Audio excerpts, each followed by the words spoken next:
record because I see now it's giving me issues. So you're live. Hold on the recorder. Let me see if I can go live again. It says stop live stream, so it must be live streaming. Let me try it again. Facebook. I don't believe this, but I'm not gonna panic. Okay, I wanna go live. Come on, come on. Come on, come on. What's really going on? Okay, I'm just gonna paste and I'm gonna go live. And I'm gonna go live anyway. And 5, 4, 3, 2, 1. And come on, Facebook. Come on, Facebook.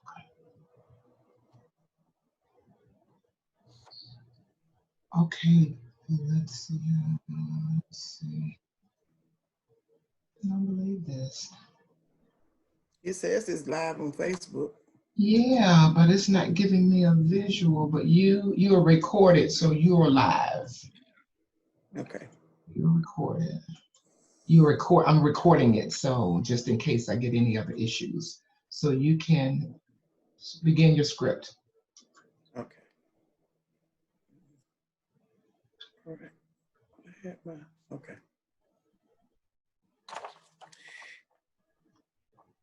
You're listening to or watching new WCEG network on WCEG talkradio.com. Click live tab or watch us live on your smart TV, YouTube, WCEG network.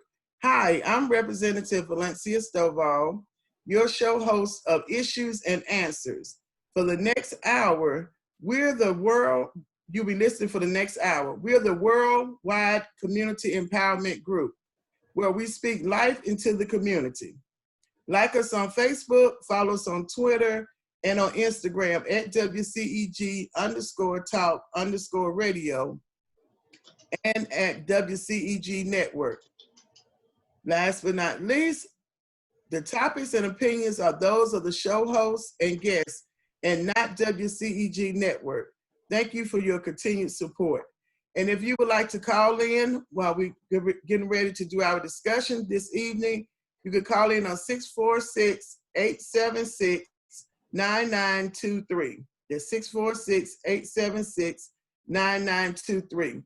Well, thank you all so very much. We're excited to be back again with WCEG Talk Radio. It's been a while. Because of COVID-19, we had to take a break, but we're now back live streaming on Facebook. And so today is an exciting day. Monday, June the 15th is Legislative Day 30 at the state capitol, which was very exciting and very strange, very awkward. A short day, but a long day. And when I say short day, but a long day, we had about 4 measures that we were taking up on our House Rules calendar. But the beginning of the day started off, we were practicing social distancing down at the state capitol. And so where we normally would sit in the chambers next to each other, there's a lot of space in between each seat. And because there are 180 of us in the House, we are actually split up into 3 rooms. We have a room, we had a chamber, some in the chamber, some up in the gallery, and others like myself are in room 341. So it was kind of strange because usually I'm so used to seeing all of my colleagues, we're greeting each other and kind of catching up on past events, but we couldn't do that. Some of my colleagues I didn't even see today that I normally see. And so it was strange, but we know that we're doing it for safety and consideration of each other. And all of us had to have on our masks, so I had on the mask. And on that, and before session started, some of the legislators who were able to go out to join the Black Lives Matter protest that was going on outside of the Capitol. And so that was good, and we really appreciate the protesters because they are the disruptors. And anytime you have something that's not going on with the system or whatever it is you're working in, you have to have some disruptors to disrupt the situation and cause and for someone who's the people, those that are in charge, to be able to look at what needs to be changed. So this evening, we're going to kind of go over what happened during legislative session. I will also be talking about the June the 9th process, primary voting that took place not too long ago, last week actually.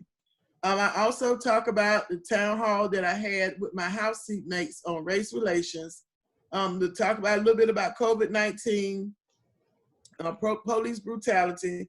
And then lastly, we want to end it out with shout out to dads, because we know on Sunday is going to be Father's Day. And so I encourage you all that if you have special dads that you want to give a shout out to put that information in to our in the comment section, or either you could type it in, or if you want to call in and give a shout out to your dad. And so we'll take that. So what happened today?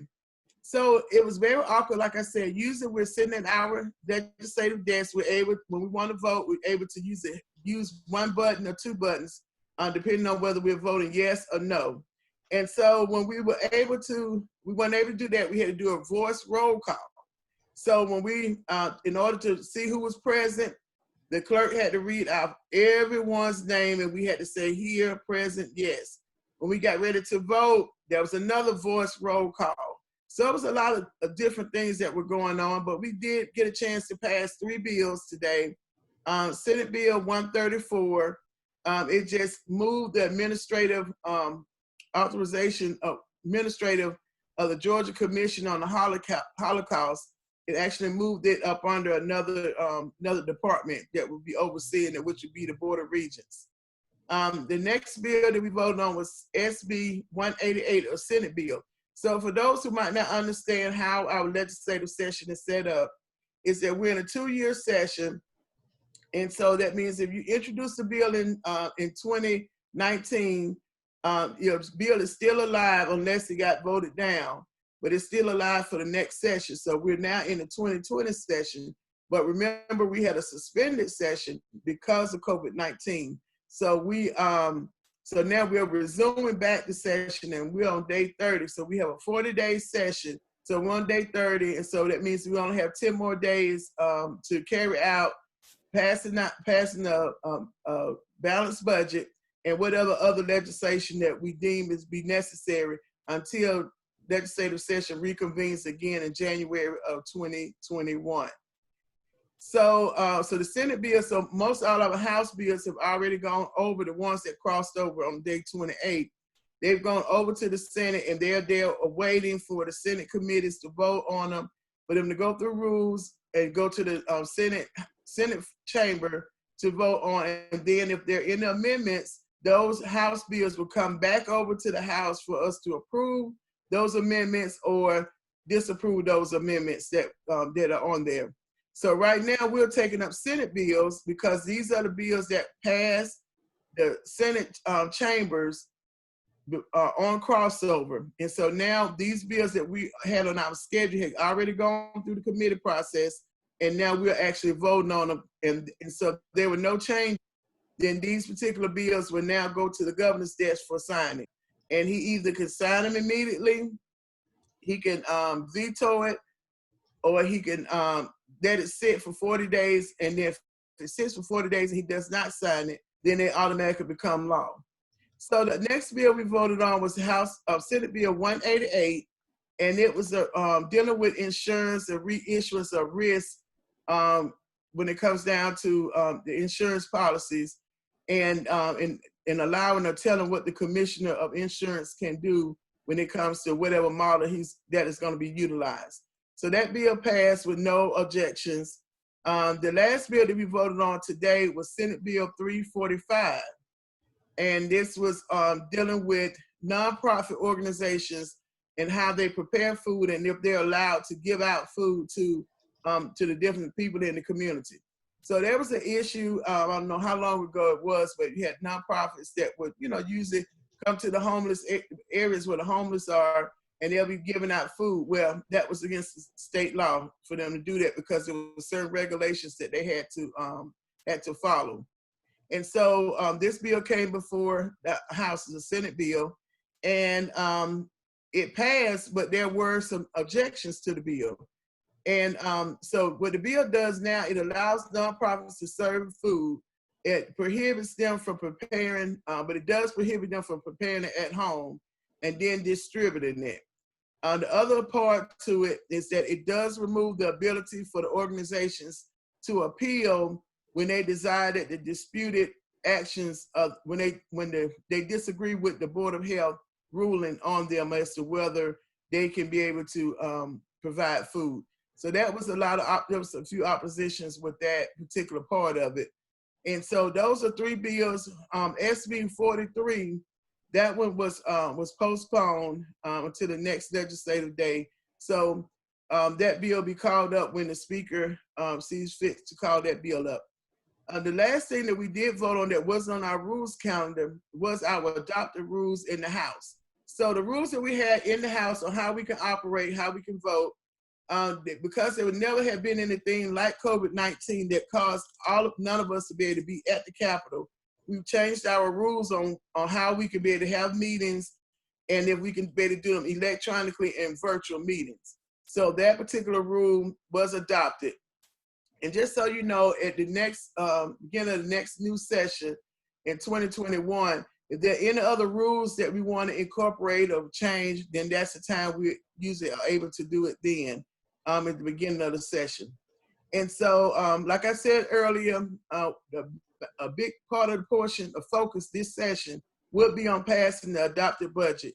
And I think we're looking at about 11% overall cut out of the budget. So be looking more, we'll talk about that a little bit more as time progresses on during this legislative session. And also there was discussion about House Bill 426. And House Bill 426 is the hate crime bill. Some of you all have heard about it on the TV or heard some other people mention it. So this particular bill will allow for prosecution for anyone that commits a crime against someone because of their race, their color, their sexual orientation, and it's a whole nother list. But I think the key part that everyone's been looking at is because of your race. And so this bill passed out of the House on last year. So it's been over in the Senate. I think the speaker mentioned today about 465 days. It's been in the Senate committee. So what happens is once a bill is introduced and passed one chamber, it goes to the other chamber, like I mentioned earlier. And that chamber, then the committee reviews the bill and decides whether they want to make changes or whether they want to agree with it, and it moves to the next process. Well, it's still stuck in the early process over in the Senate. So if that bill does not make it out of the Senate and onto the Senate chambers by the end of what we call sign and die, which is the end of our session, then we will have, that bill will be dead. So there'll be no chance of a hate crime bill being passed in the state of Georgia. So I definitely recommend and encourage you all to reach out to your senators that were on that subcommittee, that are on that committee to be able to vote for it. And you can find out who your senators are if you go to Secretary of State's website, mvp.sos.ga.gov.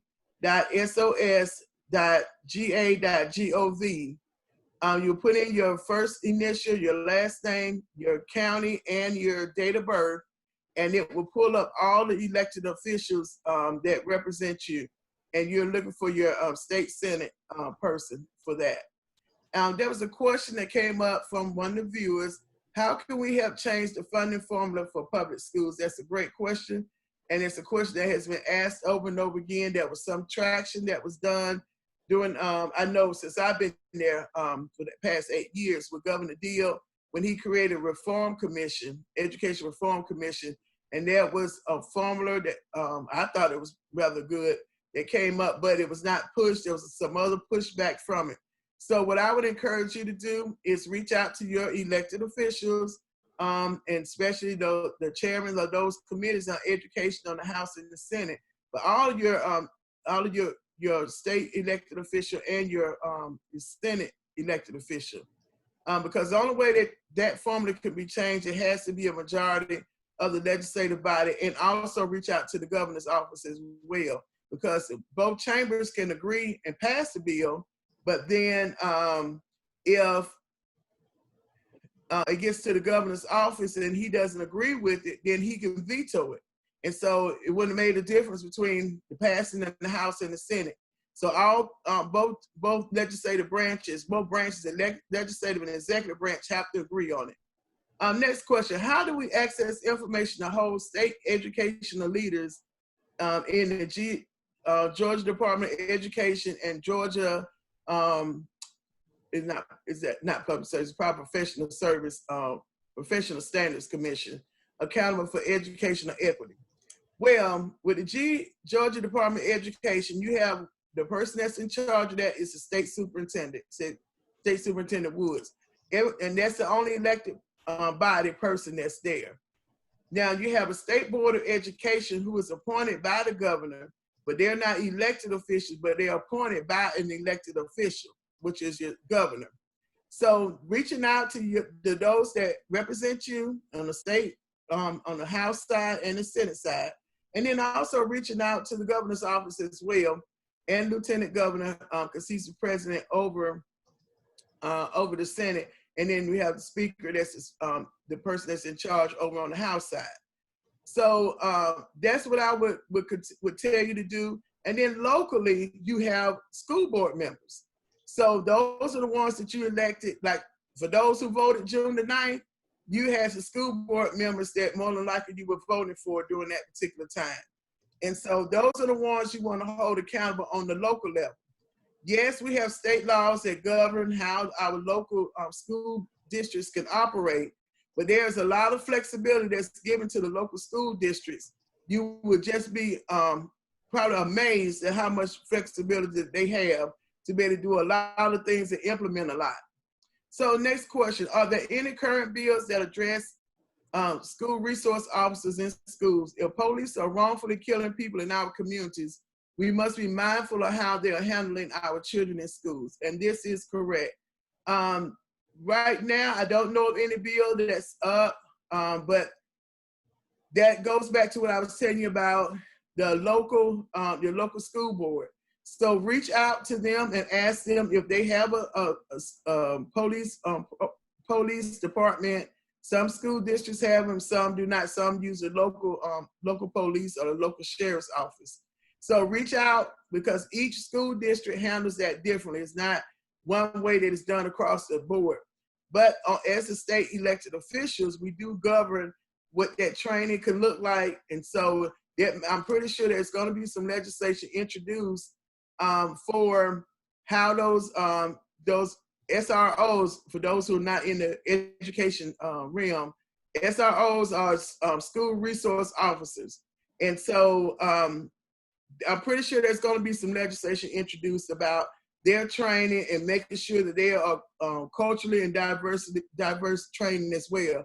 But there have been incidents where the school resource officers or SROs have gotten a little bit too aggressive with the students, and it might come from lack of training, just like we're talking about with what's going on now with police brutality. So thank you very much for those questions. Do you have any others? This is an open conversation. So that's kind of what happened today in session. And just so you all know, right now there have been 1,168 House bills that have been introduced. There have been 1,506 House resolutions introduced, 508 Senate bills, 953 Senate resolutions, and that is as of today. Now, the key part to that most people don't know is out of all those bills that are introduced, we're talking about 26, 31, almost 4,000 bills, is usually only about, well, don't count the House resolution, because most of those are just acknowledging people that have done stuff in the community.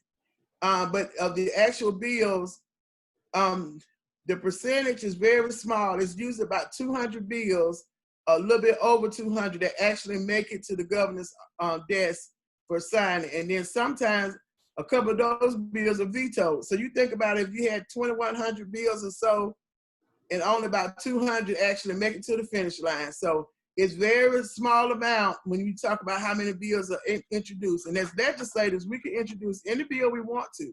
We can introduce a bill that says we think that Georgia should recognize that the sky is blue every Monday. We need to recognize that the sky is blue every Monday, and it better not turn purple.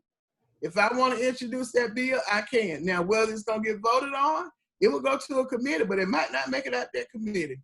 So another question is, when a fine is paid, such as traffic, an additional 65% is added.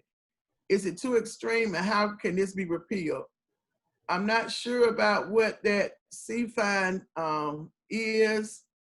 So if you sitting in that question, if you can give me a little bit more details. I know it seems like even with a 65%, I don't even have to know what a C fine is. That is extreme, but I need to know a little bit more information so I can hopefully intelligently answer that question. So we're excited. Tomorrow is going to be day 31. And who knows what tomorrow is going to bring. And if you're interested in seeing us on live streaming during session, you are able to do it because it's open to the public. That's the people's house. You can go to house.ga.gov. That's house, house.ga.gov.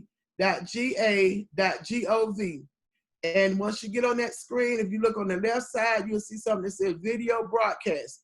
You click on that, and we will be there tomorrow at 10 a.m. And you can also view if there are any committee meetings that are going on. You're able to see those live streaming as well. So the more you're informed, the more you can make a better decision. The more you can be able to make a better decision when it comes down to voting. So let's roll into voting. June the 9th was the primary election for the state of Georgia.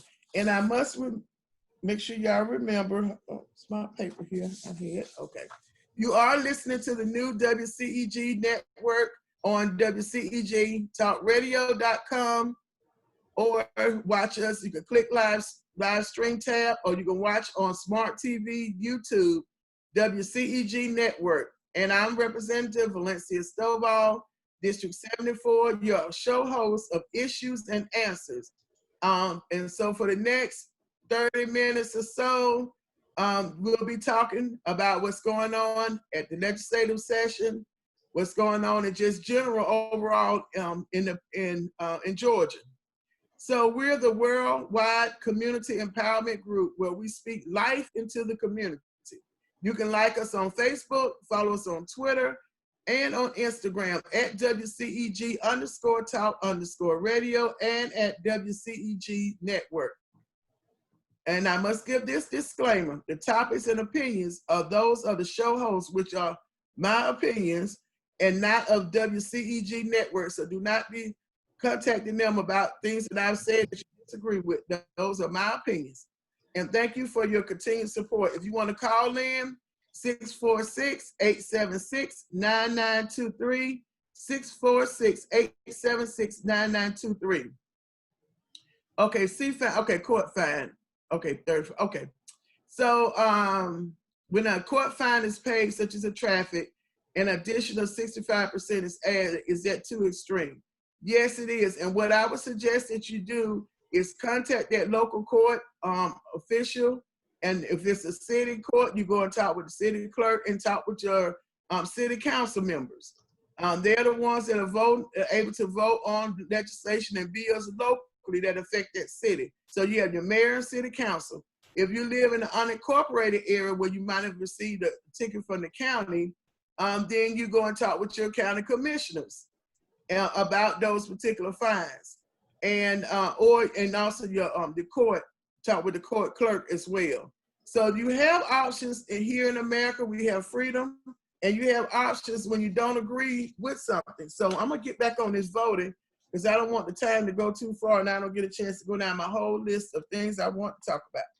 So House Bill 316 was introduced last year. I was a supporter of it. I was probably one of the, I think I might have been the only Democrat. At one time it was two Democrats. I might have been the only Democrat at that time to vote in favor of it. And the reason I did because it allowed for all the issues that were going on in 2018 about voting. It allowed for all those issues now for people to be able to feel more comfortable about their voting and how it's going to take place. Now, did everything go right for June the 9th voting? It did not. You have to also take into account a lot of what happened with COVID-19, because originally we had a May 19th primary, which is usually the regular primary. But because we had shelter in place, that primary had to be moved to June the 9th. And so because of that, and you had a lot of people could not come out, you needed training they needed training on how to utilize the machine. Then a lot of you all may not know this, but those who vote all the time know this about what I'm about to say.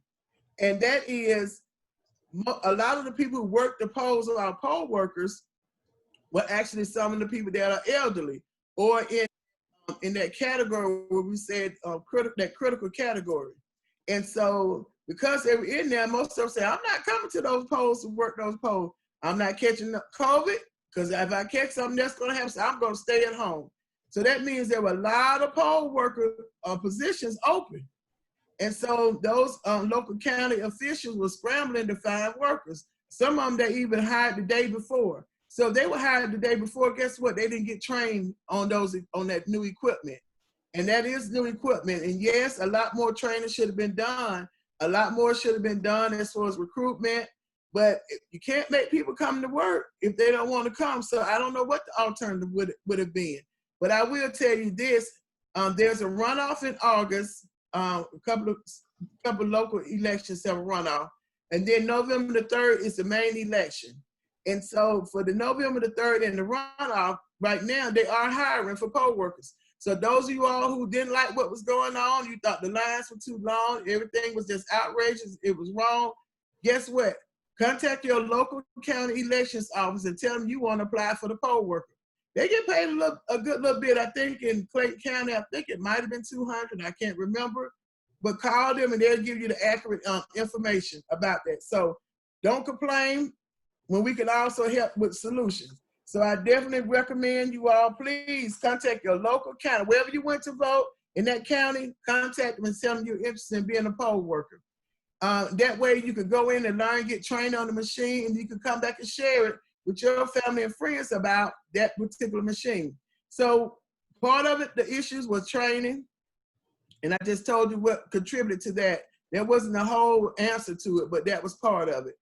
And the other part was that a lot of the machines were malfunctioning, which means that there should have been some troubleshooters, IT troubleshooters on location, being able to go across the state. It was not meant for you all to have to wait in line. And even, we had social distancing, so only so many people could go into the polls at a certain time. And at some locations, they didn't have enough provision of ballots. Some people were having to fill out paper ballots. So I encourage you all again, this is your chance to advocate for what you see is not right. Whatever you experience that was not right, contact your local county elections office. Contact the Secretary of State's office. You just Google it and you'll be able to find the information. And you tell them you want to write up about your experiences. The only way we can fix this or try to make it better is when we hear what the problem is. And even reach out to your local state elected officials on the House and the Senate side. Send them the information as well. The more that we know, the more we're able to be informed about what happened, and we try to find solutions. And if you have a solution, when you write in your complaint or you call it in, give them what you think the solution should be. So a lot of times we complain, but we don't offer solutions. And even if you don't know the solution, at least give what the problem was and how you think it could have been made better. It could have been, hey, the people had to wait out there, they were thirsty. Maybe you could say, hey, someone should have provided water. We should have had some chairs sitting outside. So a lot of things that end up happening. Of course, we can't control the weather. That's up to the Lord on the weather, so you can't complain about the weather part. But everything else that's man-made, then we can complain about that. So we talked about the long lines of provisional ballots. Let me tell you another thing about provisional ballots so that you all know. Let me go back to this. Wherever you register to vote, that's your precinct for you to be able to vote. So when you get that little card and it tells you go to FP5, and they'll give you the address, that's where you're supposed to go. Now there were some polling locations that were changed that were not supposed to be changed.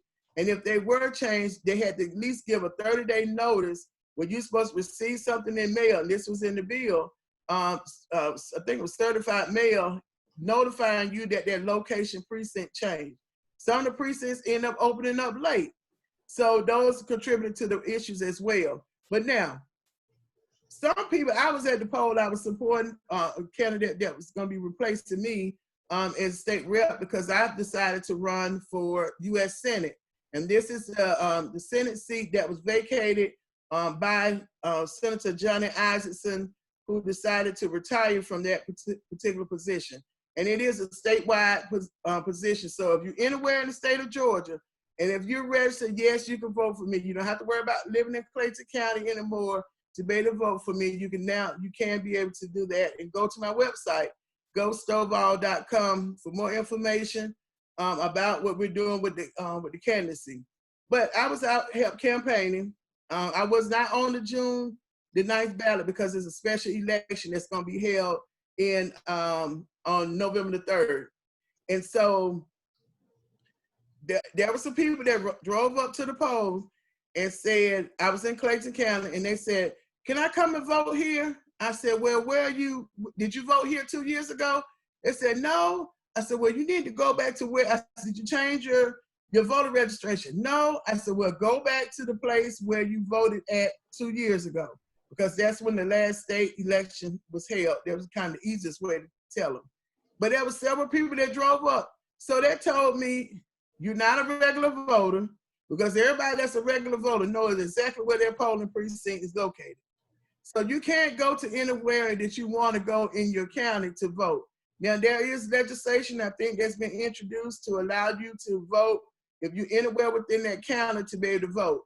That has not passed. So as of right now, you have to go where you're registered to vote. And if you're not sure, I talked about the Secretary of State voter page. That's M like Mary, V like Victory, P like Paul, .sos.ga.gov.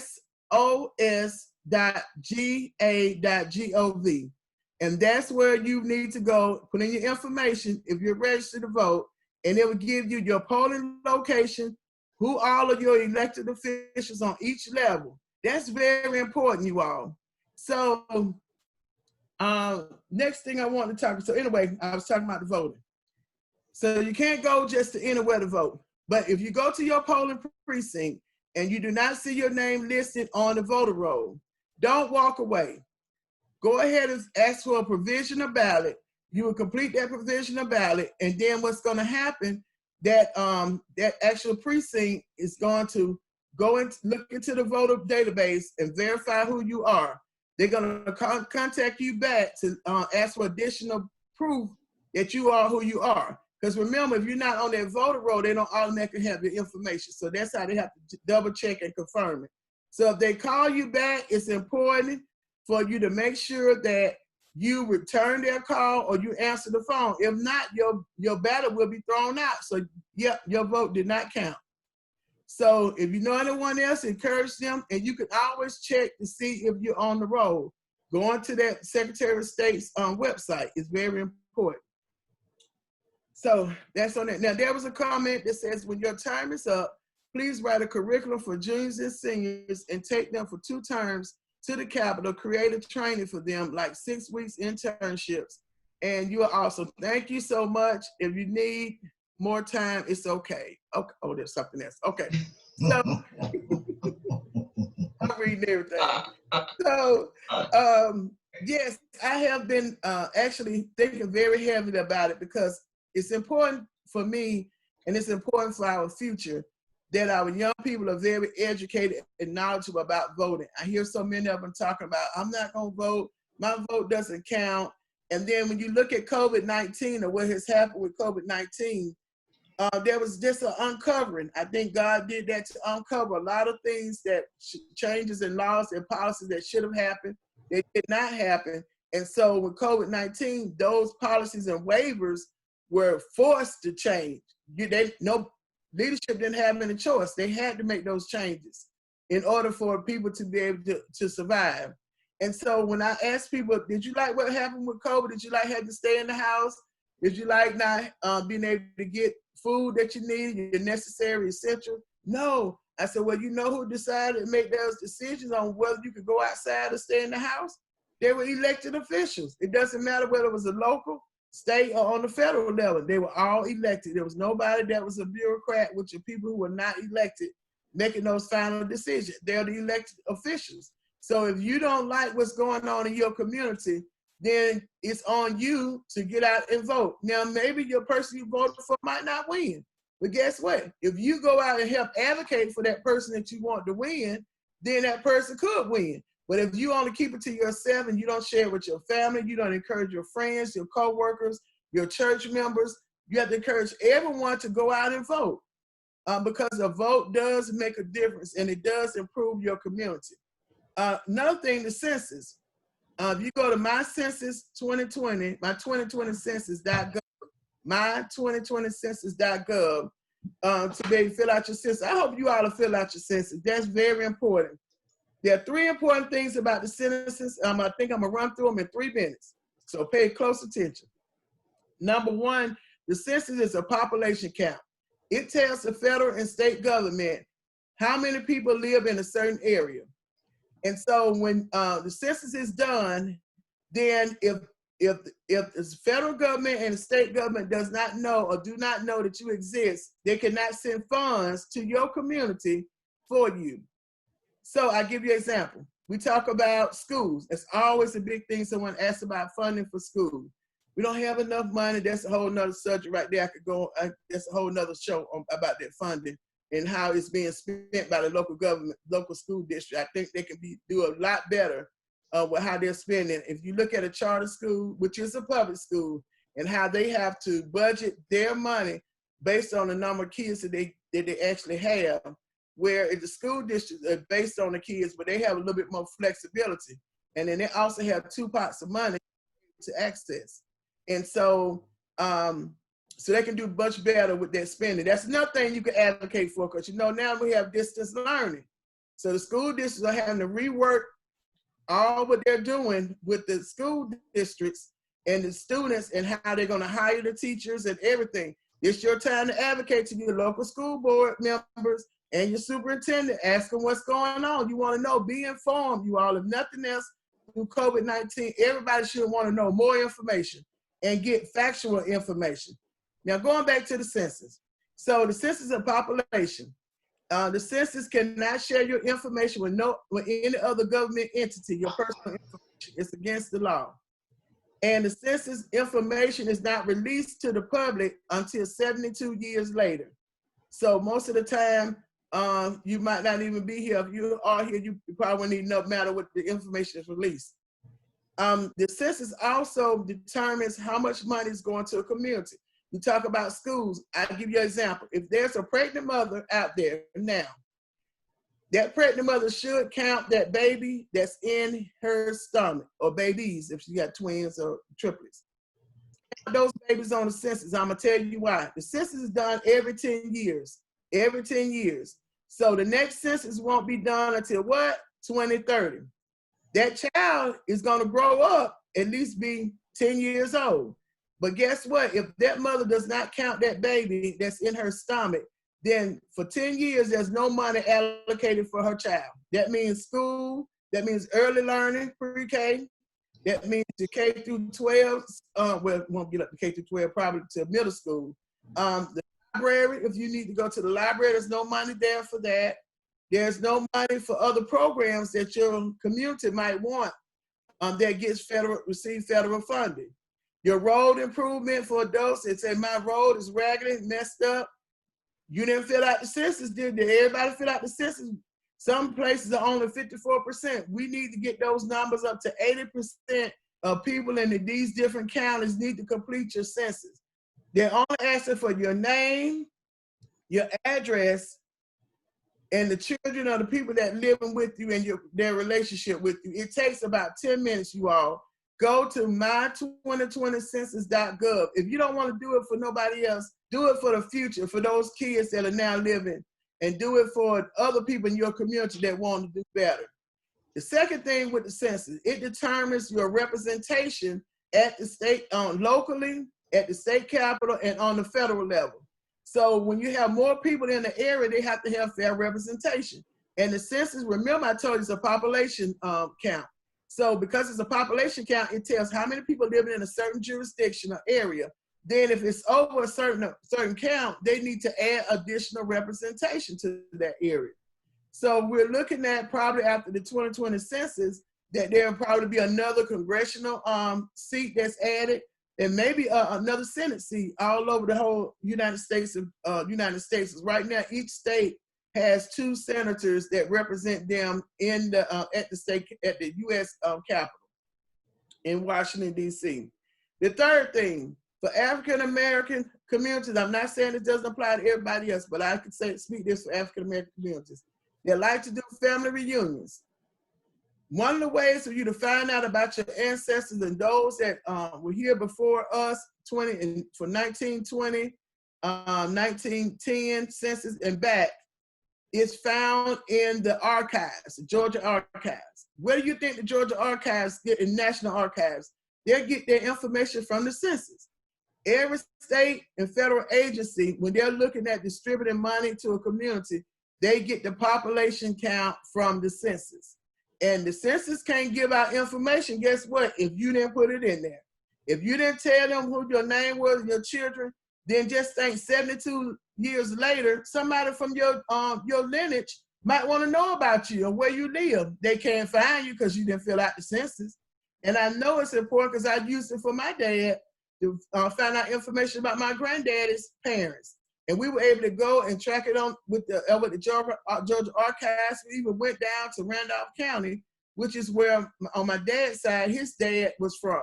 And we even ran into a cousin that we didn't know was our cousin. So those type of things, like I said, it's good for every community. But I said African American community because we're the only ones that cannot directly trace back. Each one of us being able to directly trace back our lineage back to where we actually come from. And so those 3 things, you all fill out your census. In short, fill out your census. Okay, going on this Friday. Now, if you have any questions, make sure you call in, or you can put them in the comment section, but you can call in 646-876-9923. You're listening to the new WCEG network on WCEGtalkradio.com. Click live streaming or watch us live on your smart TV, YouTube, WCEG network. I'm Representative Valencia Stovall, your show host on Issues and Answers. And for the next 16 minutes or so, we will be on, and we are the Worldwide Community Empowerment Group. We speak life into the community. Like us on Facebook, follow us on Twitter and on Instagram at WCEG_talk_radio and at WCEG network. This disclaimer, the topics and opinions are those of the show hosts and guests and not WCEG network. Thank you for your continued support. And if you want to follow me, you can follow me on my Facebook at Valencia Stovall GA. Also on Instagram, Twitter, and LinkedIn at Valencia Stovall. If a woman becomes pregnant after census submitted, how would you correct previous submission, or can it be corrected? I'm not the expert on that part, but I am thinking that it cannot be submitted after all the information is certified. Then that child, you're right, they won't be obtaining any, won't be any money allocated to that child. They have to wait till the next 10 years. Sometimes the census does intermediate counts in between. And so sometimes you might be able to get counted, but for the main count, it's done every 10 years. And so if anybody else has any additional information I might have said it was incorrect, please send it in. That's not my area of expertise. On that part, I just know enough to tell you to fill out that census. So this past Friday, every Friday, I do a Facebook Live on different topics that's going on. I've been doing it for the past 2 months. And on this past Friday, I was really excited And I encourage you to go to my Facebook page at Valencia Stovall, GA, and look for the video on how seatmates on race relations. You all can view that and listen to the entire video recording on it. And it was great. So in the house, I have 3 seatmates. They're individuals sit right next to me on my left side. And there are 3 white Republican males. And so it's so funny because we get along very well, even though we don't agree on all the issues, but we've come to the point where we can disagree and continue to still talk to each other because we're able to talk and find out why you don't like this bill or why did you vote for the bill without anyone getting an attitude or stop speaking. Well, in the House, there has not been any kind of talk with both sides as far as color barrier and talking about race relations since I've been there. And so with everything that's going on about racial disparities and unrest, and not just talking about police brutality, because the picture is much larger. There are a lot of disparities in our African-American communities that must be expressed and addressed. But it can't be unless the conversation starts, and it can't be done unless the other person understands your hurt and why you're hurting, and don't look at it as just you just complaining all the time. So I thought it was only right, and the best thing to do was talk with my seatmates and ask them to be on a town hall meeting with me to talk about race relations and from their point of view. And they were very open. They didn't say, no, we don't want to get on there. And so that I really respect them even more because they really subjected themselves, which was a lot of comments on their Facebook Live. But it was good because it starts a conversation. I'm not saying I had the answer and solution. We even talked about some solution. But the point is that our leadership in the state, our state leaders who are white, our white leaders are going to have to take this lead, and they can take what we did together, just the 4 of us, and sit down and talk to the black leaders and black clergy. Even one of my seatmates is a minister, and that's the other reason I want to ask him, because once we talk about what the issues are, there has to be a healing process. And the only way the healing process is going to happen, you have to start with a conversation. And it's going to be a hard conversation because there's a lot of hurt that's been going on over 400 years in this country, and especially here in Georgia, because it being a southern state and people's beliefs on different things. And so I'd like to thank Representatives Wes Cantrell, Todd Jones, and Mark Morris. So Wes is from Cherokee County. Todd is from South Forsyth, and I think North Fulton, and then Mark is from Forsyth County. So nowhere near Clayton County where I am. And so we talked about a lot of good topics. I'm not gonna tell you all of it because I want you to go and watch the video for yourself. And so, but one of the key things that I mentioned to them that I heard someone say, and I can't remember who said it, was that white privilege doesn't mean your life hasn't been hard. It means your skin tone isn't the one making things harder. So I'm gonna say that one more time. White privilege doesn't mean your life hasn't been hard. It means your skin tone isn't the one making things harder. So we're not saying that because they're white, they haven't gone through anything. It's just saying that when people look at our skin tone, we're automatically given a harder time and not given equal opportunities like we should because of our skin tone. And so we talked a little bit about crack cocaine, how it came into the community in the 80s, and how that started a disproportionate amount of Black fathers being incarcerated. And I even throw it in and told them, you know, Blacks didn't own any airplanes that flew over to Nicaragua or South America to bring those drugs back into our community. And one of my colleagues said, well, what color were they? Who was it? I told him, I don't know what color they were and who was it. I got an idea, but I know what color it wasn't who brought it over here. Those are the things. And so all of that kind of started the separation with the family. Our family structures started being interrupted. Well, because the father wasn't there, so you had the Black mother having to raise her kids and more than likely raise them on minimum wage jobs. So that means she didn't have time to be at home with the kids to make sure they were going to school. She couldn't really participate as a PTA mom unless she really went out the way to be able to do that. but everything was always a challenge. She couldn't go to the doctor and see about herself as she wished she could. Either she didn't have insurance, or she couldn't afford the insurance was too high, or she couldn't get off her job to go to the doctor because she was on an hourly wage job, which means that if she missed a day or missed some hours, that means something wasn't going to get paid. So those are deep-rooted things when you talk about economic disparities in education. You talk about that, and we talked about redlining. We talked about Lyndon B. Johnson housing program that was a disadvantage for Blacks because he told the banks don't lend to Blacks because they were not trustworthy. And then that's when those red lines began to be drawn in our communities across the United States. And you had Blacks in one area and you had whites in the other area. So when you start looking at the schools, why is it that certain schools continue to be underperforming and they're located in Black communities? So anyway, y'all look at the tape, and we'll come back and discuss that again. Thank you.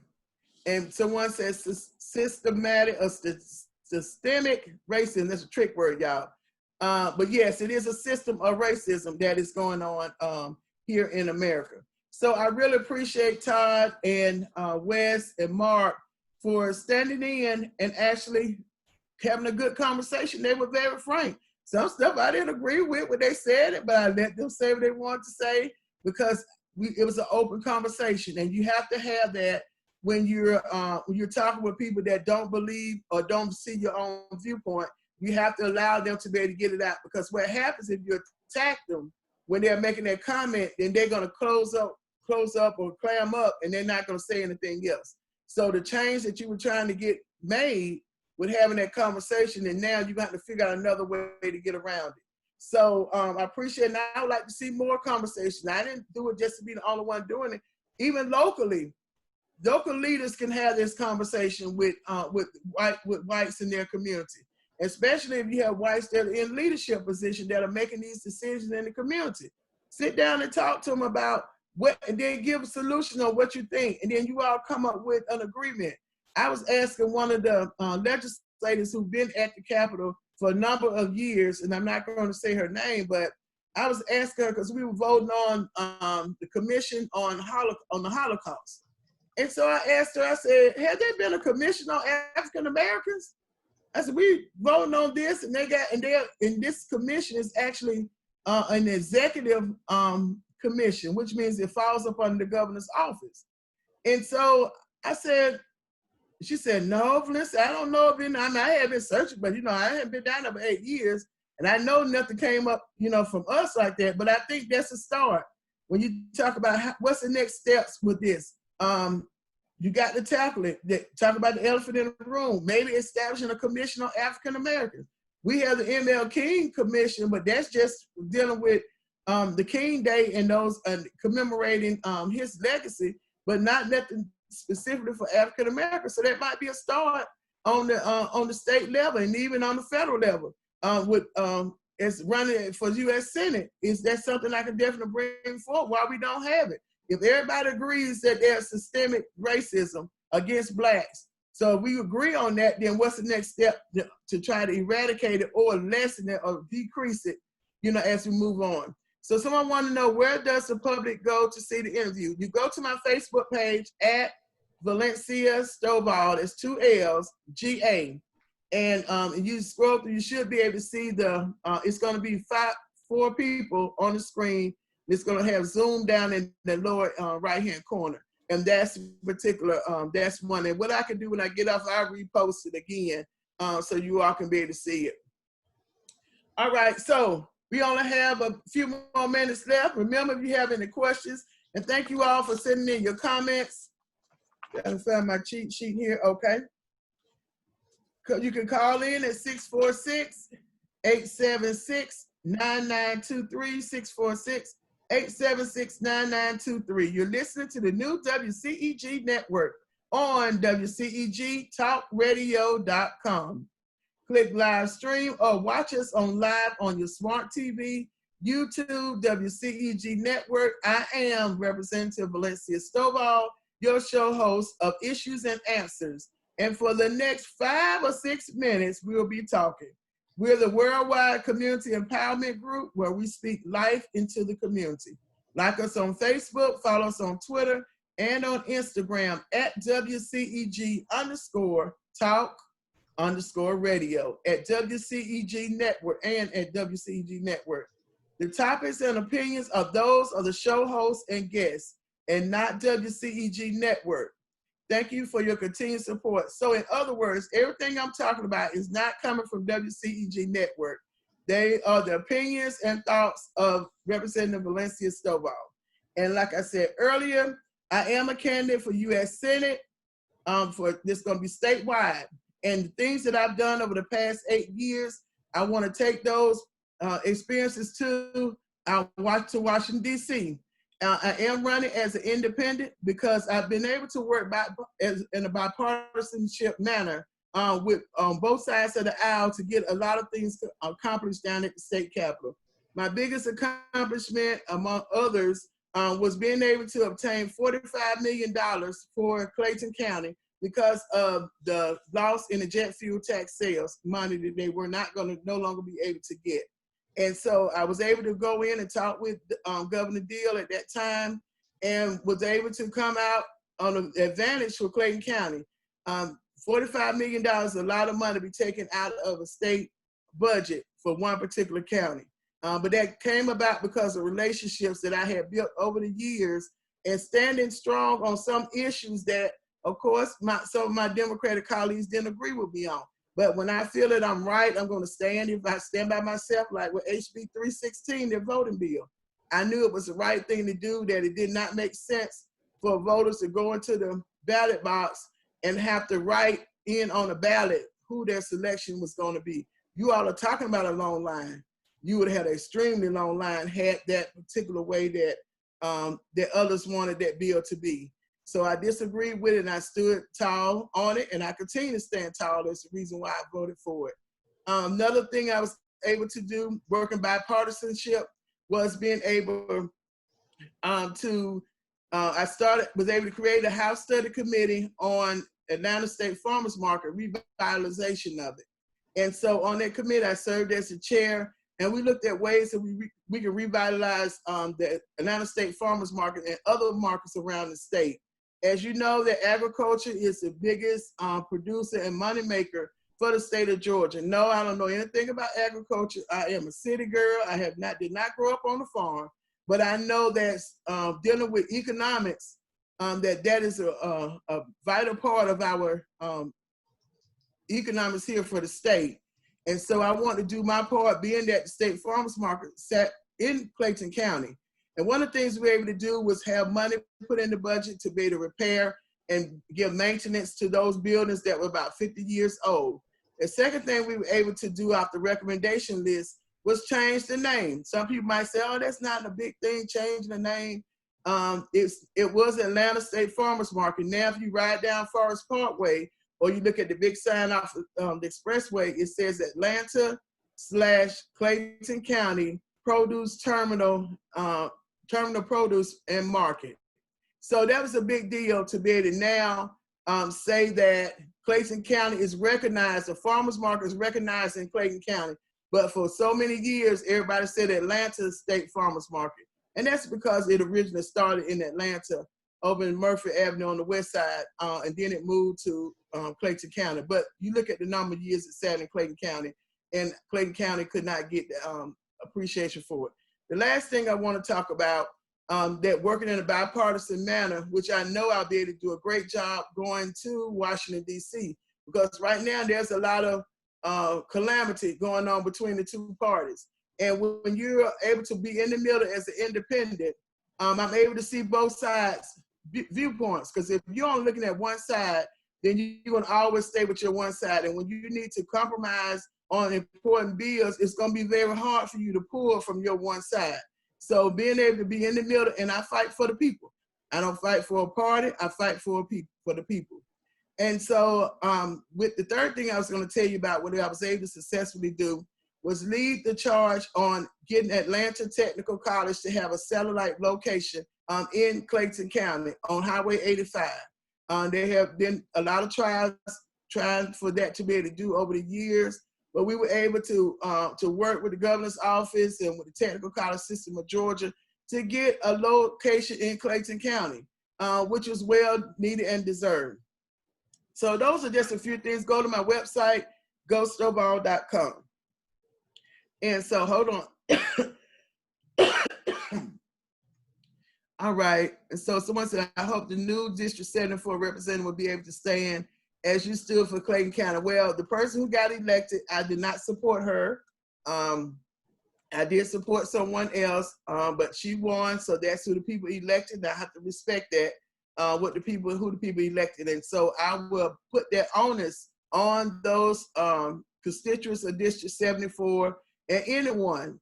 Make sure the person that you elected that is going to raise their hand and say they're going to represent you, that they're going to do their job like they're supposed to. So if she does anything less, I blame the constituents of District 74. You better demand that she does what she's supposed to do. And when she calls, she needs to answer. When it comes to going to those meetings, everything else, she needs to do that because that's what she said she wanted to do, to take up this position. So I challenge my soon-to-be form. I'm still elected. I still serve my community up until that second Monday in January at 9:59. And then that's when my term of office will be over. Until then, I will continue to serve like I have done for the past 8 years.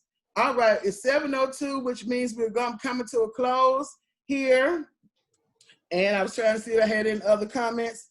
So COVID testing, just so you all know, if you want to find out what's the running numbers for COVID-19 in the state, you can Google Department of Public Health, Georgia Department of Public Health, and you can look up those numbers, dph.georgiaspelledout.gov.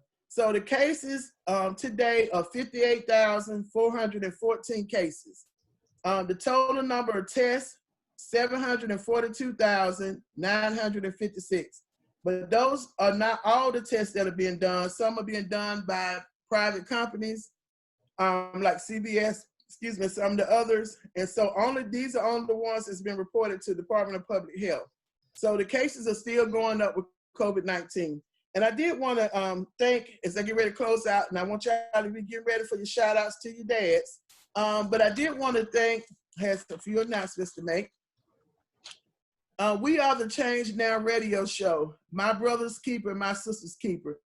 So I thank Angela Redding for recommending me to contact Reggie Nance, Celinda Monfrey, and Pastor Hollis Owens.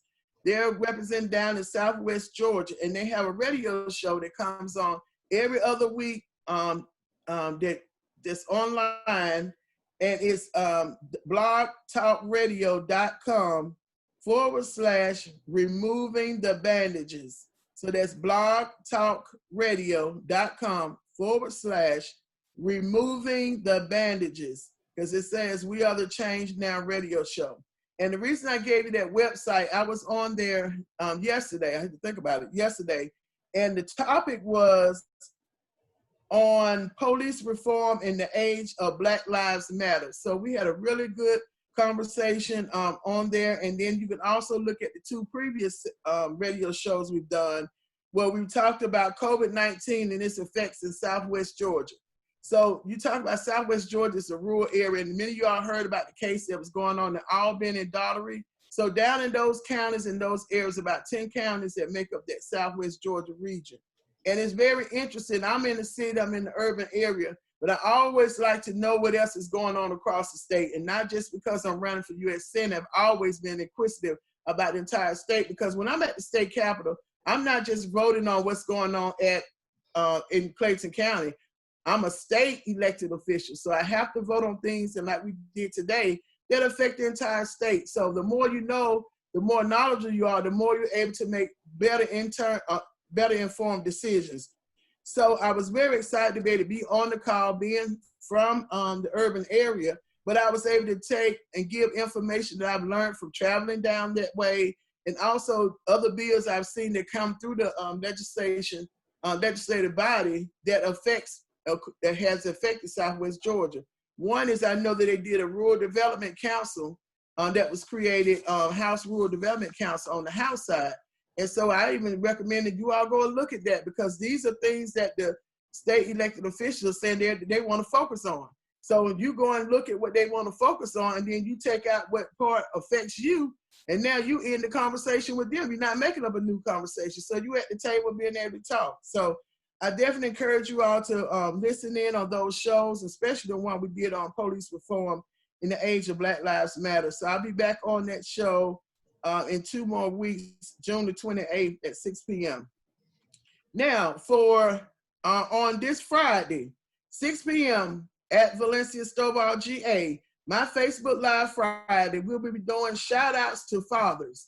So if your father or you know of a father that's been doing a great job, we know mothers always get the accolades. Oh, my mom this. Okay, we talking about fathers. I know I have a dynamic father, Lovett Stovall, and I appreciate him. He just turned 80 years old on June the 5th. We did a drive-by birthday celebration for him, and he was just so excited. I even did an interview on him. So you all can look on my Facebook page to listen to the interview of an original Atlanta-born man that's been in Atlanta all of his life, 80 years, and he has some stories to tell about race relations back in his time and what programs were put in place to kind of combat that, and some other things that he's done as a community leader in Southeast Atlanta. So listen to that. June the 22nd, I'll be back here, which is next Monday, on WCEG Talk Radio. Guess what our topic would be? Church and politics. What is the church's role in politics? So we're going to be digging into the politics and what's going on. And I ain't talking about church politics. I'm talking about politics as far as these decisions that we're making down at the state capitol in Washington, D.C.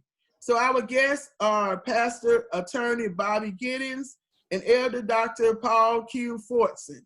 And so we're going to have a good conversation. So y'all make sure y'all are tuning back in on Monday at 6 p.m. But if you want to give those shout outs to the fathers, Facebook Live Friday at 6 p.m. I think that might be it. I touched a little bit. Now, for those of you all who are going through a time and have not been able to get your unemployment, definitely reach out to your local elected officials to ask them to send a request for you to be able to find out what's going on with your unemployment claim. And I must tell you, there are a lot of people that apply for unemployment.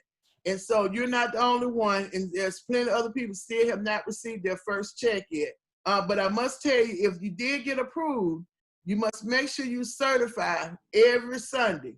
So if you didn't do it last Sunday, you need to go back in the system and go to the Department of Labor website. It says certify or claim your unemployment.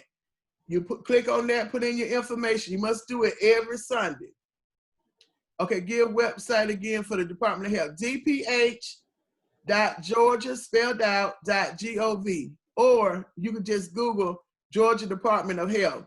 And that's where they have a lot of information on their testing sites. Everyone, you know that testing is free. You do not pay for testing. And if you happen to be positive for COVID, and pray that you're not, that those services that you receive, you're not supposed to receive a bill for that. That's part of what the federal government covered in those acts that they passed when all of this was started going on. So testing is free. Nobody should be charging you. You do have to sometimes make an appointment. And it's D like David, ph.georgia.gov. And then there are different test sites in Clayton County. You can go to the Clayton County website, claytoncountyga.gov, I believe, or just Google Clayton County. And you can go ahead and make an appointment there. So there is no reason if you want to be tested, you can be tested. And they are getting the results back faster now than they did before. So I was going to talk about training. If you're interested in changing the field that you might be in because you might not be able to work any longer in that field, the Technical College System of Georgia, this is throughout Georgia, they have a free training program because of COVID-19. And so they are getting you reskilled or retooled to be able to apply for these jobs that are now going to be available. Go to T like Tom, C like Cat, S like Sam, G like God.edu. So that's tcsg.edu.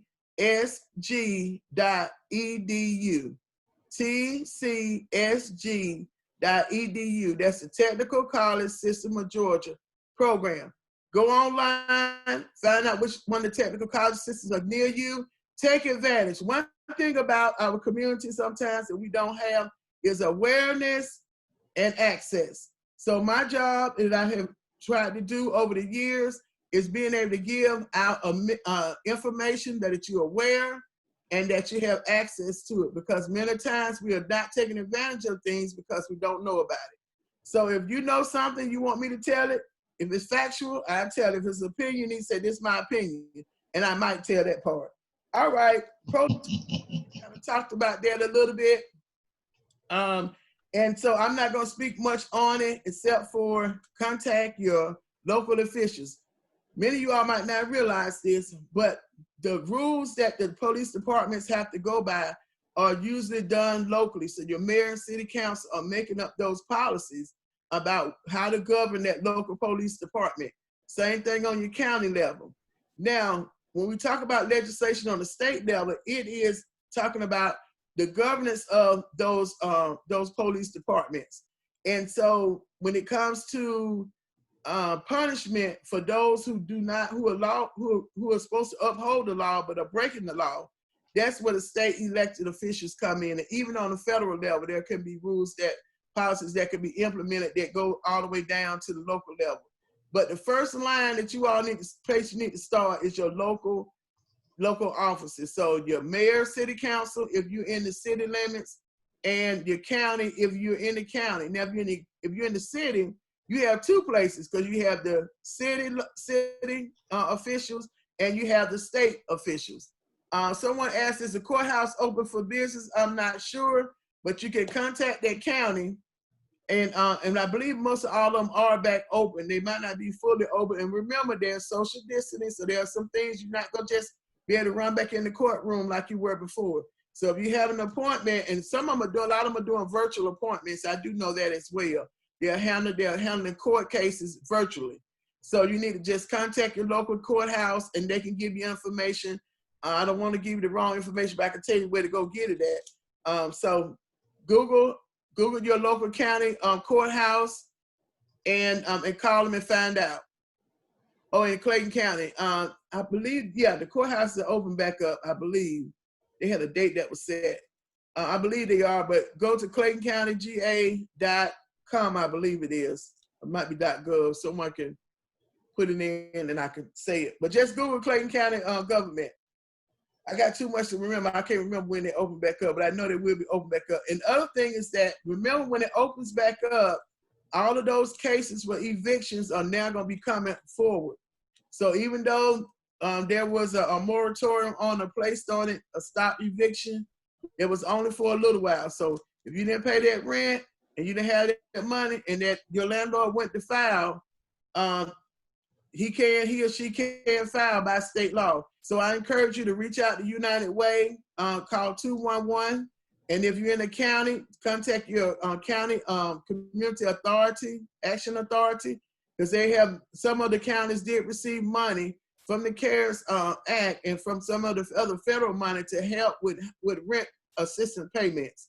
So you have to reach out to find out. I know in Clayton County there you can contact the county office, contact the collaborative office in Clayton and Fulton, and then I think each county has their own collaborative office, collaborative action authority. So call them and call 211 United Way. That's what they're there for, to answer your question. So if you don't open your mouth, then one can figure out what help you need, because there might be some help when you think it's not any help. Like your energy assistance. They now have energy assistance money for light bills. Now, used to didn't do it, they only did a gas bill during the wintertime. Somebody said a closed mouth don't get fed, right? They don't get fed, and they don't get their rent paid, and they don't get other things, they don't get food either. And if you ask not, you get not. That's right.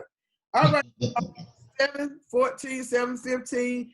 I would love to keep talking to y'all, but I have had a day today, even though session was kind of short, but it was long because you had to remember everything that you cannot do.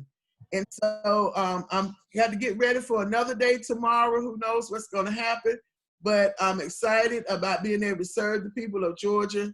And I thank you all for listening in. Remember, you're listening to WCEG, New WCEG Network. And WCEG Network have a lot of other programs that are on. There was a program that was on earlier with Reverend Diane, and she was talking about the ruling that happened with the Supreme Court today about non-discrimination of people that are LGBT, discriminating against them in their jobs, being fair to them.